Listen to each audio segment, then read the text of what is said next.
La historia del caballo de Troya es muy conocida. Ocurrió en Troya, una antigua ciudad de la actual Turquía, durante la Guerra de Troya, 1194 a 1184 a.C., una guerra entre griegos y troyanos. Según la historia, los griegos estaban perdiendo la esperanza frente a los troyanos, que estaban protegidos dentro de las altas murallas de la ciudad de Troya. Para sorprender a los troyanos, los griegos construyeron un caballo de madera gigante y lo dejaron fuera de las puertas como ofrenda a Atenea.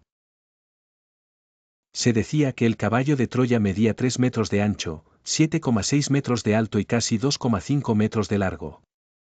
En el interior del caballo de Troya había espacio suficiente para 40 guerreros. Suponiendo que los griegos se habían ido, los troyanos llevaron el caballo al interior. Mientras dormían, los griegos salieron del caballo de Troya y tomaron Troya por asedio, poniendo fin a la guerra de Troya. ¿Fue real el caballo de Troya? No está claro si la historia del caballo de Troya es históricamente exacta o no. Los historiadores suponen que la historia del caballo de Troya probablemente era un mito, que es una historia tradicional que explica las creencias y costumbres de una cultura. En este caso, el caballo de Troya simboliza la fuerza y la astucia del antiguo ejército griego frente a obstáculos insuperables.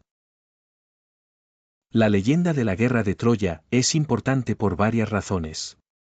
En primer lugar, es una parte importante de la mitología griega y ha ejercido una importante influencia cultural y artística durante miles de años. Por ejemplo, la frase, caballo de Troya, se ha utilizado en muchos contextos de la cultura popular. A continuación, se ofrecen algunos ejemplos.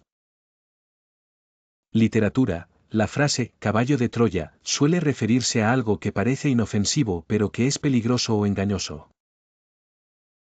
Por ejemplo, en la novela 1984 de George Orwell, el personaje principal, Winston, se refiere a la propaganda del partido como un caballo de Troya, porque el Gran Hermano la utiliza para manipular y controlar a la población.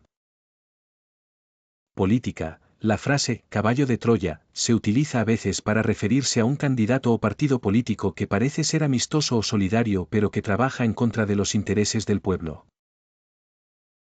Por ejemplo, un político que dice apoyar la protección del medio ambiente pero quiere debilitar las regulaciones ambientales podría ser descrito como un caballo de Troya. Programación informática. El término caballo de Troya se utiliza para referirse a un tipo de malware que parece un software legítimo pero que está diseñado para dañar un sistema informático o conseguir acceso no autorizado a él. La leyenda de la guerra de Troya también enseña a la gente sobre la historia y la cultura de los antiguos griegos.